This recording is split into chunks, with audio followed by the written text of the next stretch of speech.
Om Shanti. Today is the 10th of September 2022. Let us listen to the Sakar Murli from our beloved Bap Dada on this Saturday morning. Bap Dada, Madhuban. Essence. Sweet children, come together and remove the roof of sorrow from this world of the Iron Age. Perform the charitable act of remembering the Father. Sweet children, come together and remove the roof of sorrow from this world of the Iron Age. Perform the charitable act of remembering the Father. Today's question is, even though you children have the imperishable reward of knowledge, instead of accumulating in their account of charity, some of you finish that account. Why is this? There are 2 points in the answer. Baba says, first, because they commit sins in between performing the charitable act. Even though they are enlightened souls, they become influenced by bad company and thereby commit sin. Due to committing those sins, their account of charity that they had previously accumulated is finished. In second point, Baba says, if, after belonging to the Father, a soul is hurt by the vice of lust and lets go of the Father's hand, that soul becomes even more sinful than before. Such ones defame the name of the clan. They experience very severe punishment. Because they defame the Sadguru, they cannot reach a high destination. Om Shanti. The spiritual father has a heart-to-heart conversation with you spiritual children. You souls understand that only our Father is the one unlimited Father. You children have understood this. The destination is liberation and liberation in life. In order to achieve liberation, the pilgrimage of remembrance is absolutely essential, and it is absolutely essential to know the beginning, the middle, and the end of creation to attain liberation in life. Both are very easy. The cycle of the world, that of 84 births, continues to rotate. It should remain in the intellects of you children that our cycle of 84 births is now coming to an end. We now have to return home. No one can return home yet, because all souls are sinful. Sinful souls cannot go into liberation or liberation in life. You should have such thoughts. Those who do something will receive the return of that and remain happy. You will also be able to take others into happiness. You children have to have the mercy of showing others the path. You have to explain. You souls have now changed from Sato Pradhan to Tamo Pradhan, and this is why you are not able to return home. They even call out, O purifier. You children understand that it is now the most auspicious confluence age. Some are able to remember this very well, whereas others are not able to remember. They repeatedly forget. If you remember the confluence age, your mercury of happiness remains very high. When you remember the Father and the Teacher too, your degree of happiness remains high. Some come across big obstacles in between, and others come across minor obstacles. Everyone comes across difficulties. Some climb up very high and then fall back down again. The stage of some is so good, and so they climb into Baba's heart. But when they fall again, all their income is finished. In the world outside, people give so much in donations and do so much charity in order to become charitable souls. However, if, in between performing charitable acts, souls begin to perform sinful acts, they become sinful souls. Your act of charity is to have remembrance of the Father. It is only by having remembrance that a soul becomes a charitable soul. When you forget the Father and become influenced by someone's company, then by committing a lot of sin, whatever charity you had performed is finished. Supposing someone gives a donation or performs charity today and opens a center, but turns away tomorrow, he would then fall even lower than he was before committing sin. Therefore, instead of the account accumulating, it is wiped out. Previously, they did very good service, don't even ask. However, later they fell right down. They even get married and become even worse than they were before. Once the sin is committed, the the burden of that sin continues to increase. There is an account of profit and loss. However, those who want to understand these things will understand. There are light sins and there are also very heavy sins. The worst sin of all is lust. Anger is second, and greed less than that, and attachment is less again. They are all number wise. By being defeated by lust, instead of experiencing profit, souls go into loss because they defame the Sadguru. Such souls cannot reach their destination. They climb down from the Baba's heart. They belong to the Father and then they leave the Father. It also depends on their actions.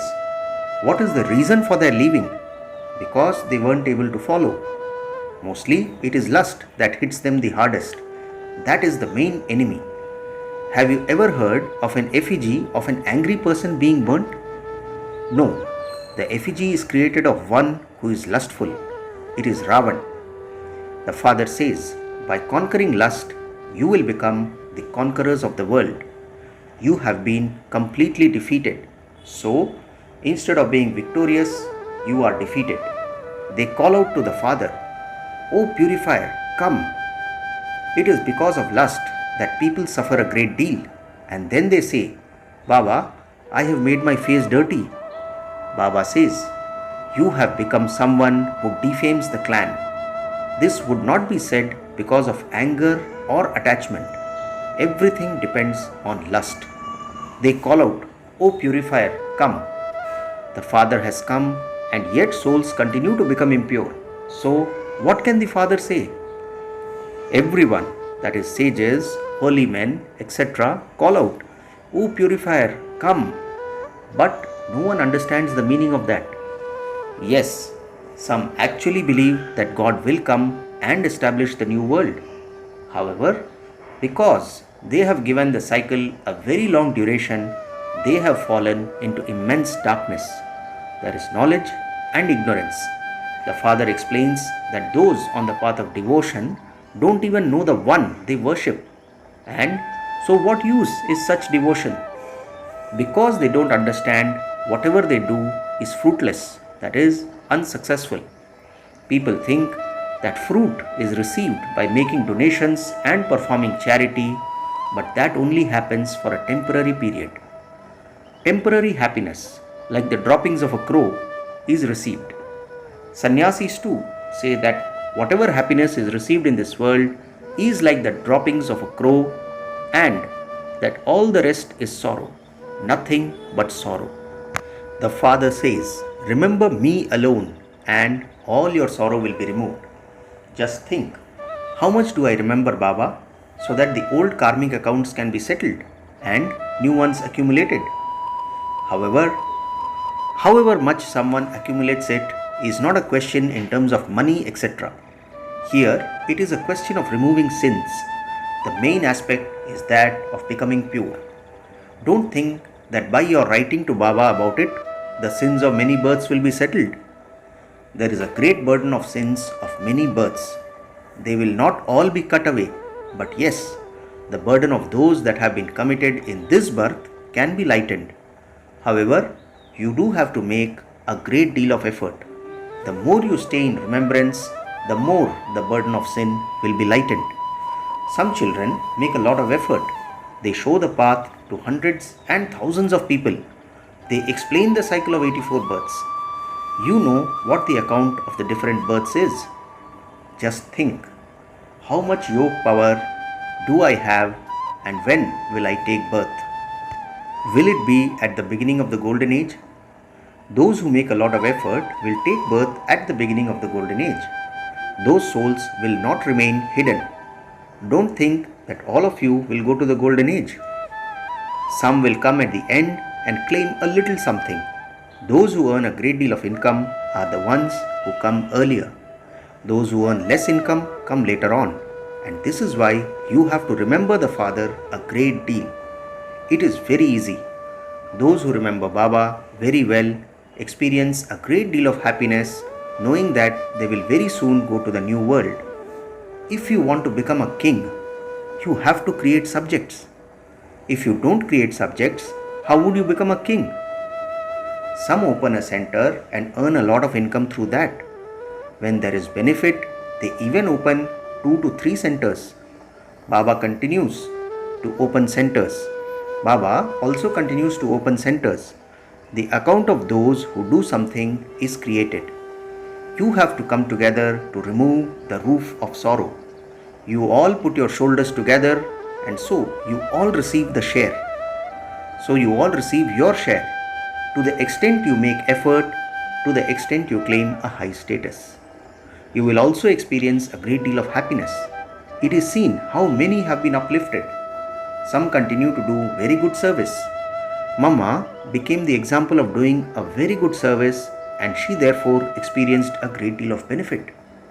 The main thing is to do service. Yoga is also service. You continue to receive directions on how to stay in remembrance. Baba has also explained the significance of the point, and as time goes by, he will continue to explain more. Day by day, progress will take place. New points will continue to emerge. It is not very difficult, but then it is not very easy either. Those who remain on service catch the points very quickly. Nothing sits in the intellects of those who don't remain busy doing service. They continue to say Bindi, Bindi, a point.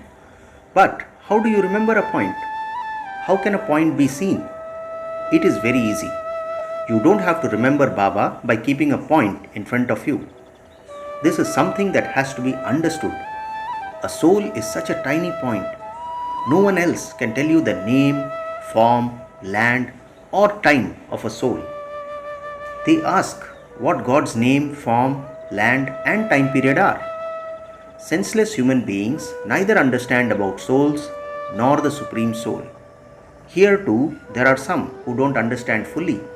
They continue to say Baba, Baba. They neither study knowledge nor do they do any service. They just continue to eat. Sannyasis also have such followers who don't do anything but keep eating. At least they have become renunciates and freed themselves from vice. That is not a small thing. Baba explains that you were pure and that you have now become impure. You are the ones who have been around the cycle of 84 births. People are unable to understand these things. Devotion is completely separate from knowledge. There is the difference of day and night. You know that you have to make effort and become like Lakshmi and Narayan. And so you have to follow Srimad completely. This requires effort. However, that sickness, etc., will continue to come.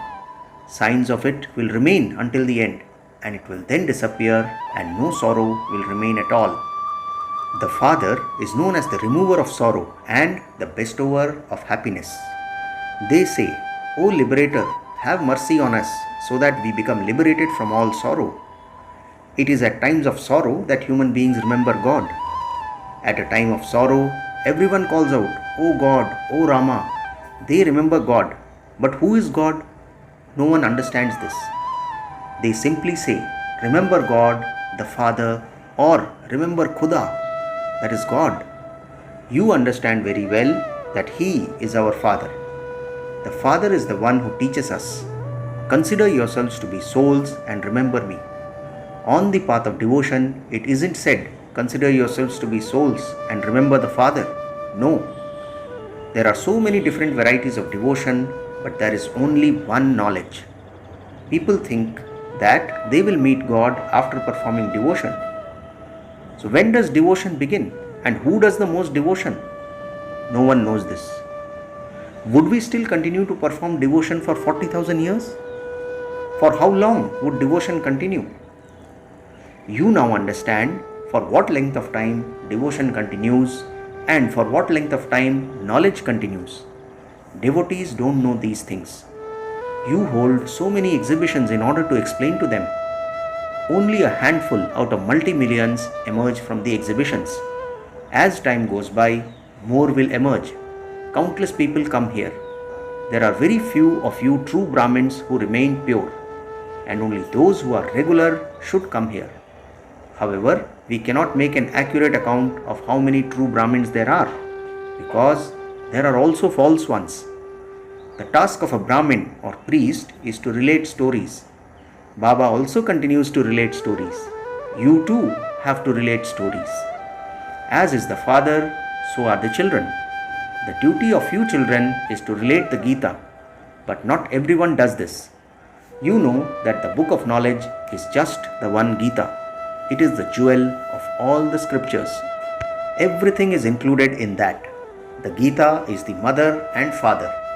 The father is the one who comes and grants salvation to all. You can also write that the birth of Shiv Baba is like a diamond and that the birth of everyone else is as worthless as a shell. Everyone remembers the father. Iron-aged human beings worship golden-aged deities. Who made them like that? Only the one father. However, only those who understand this very well will be able to explain to others. No one explains systematically. Baba says, instead of construction, many of my children cause destruction. There are also some who are Maharathis, some who are the cavalry, and some who are the infantry. What will those who are the infantry do? They will have to go down and work for those who have studied. What would you call those who neither bow down in front of others, nor study or teach others? Ostriches, Baba replies. Acha, to the sweetest, beloved, long lost and now found children, love, remembrance and good morning from the mother, the father, Bap Dada. The spiritual father says namaste to the spiritual children and we the spiritual children say namaste to our spiritual father. Today's essence for dharana has 2 points. The first point, the father is a point. Understand this accurately and remember the father. Don't become confused and just say bindi, bindi or point. Remain engaged in doing service. Second point, listen to the true Gita and relate it to the others. In order to become true Brahmins, remain pure and definitely study regularly. 2 very good points given by Baba today. Now, blessing. May you have the fortune of happiness and be carefree by constantly eating the nourishment of happiness and sharing it with others. Let's hear Baba's blessing again. May you have the fortune of happiness and be carefree by constantly eating the nourishment of happiness and sharing it with others. Baba explains, the nourishment of Brahmin life is happiness. Those who constantly eat the nourishment of happiness and share it with others have the fortune of happiness. It constantly emerges from their hearts. No one else is as fortunate as I am. Even if ocean waves come to drown you, you would not be worried, because those who are yog-yukt are always safe. Therefore, it is at this time of the whole cycle that you experience a carefree life. You will also be carefree in the golden age, but you won't have this knowledge there. Finally, today's slogan, in order to be an easy effort maker, fill yourself with everyone's blessings. Slogan once again, in order to be an easy effort maker, fill yourself with everyone's blessings. Acha, Om Shanti.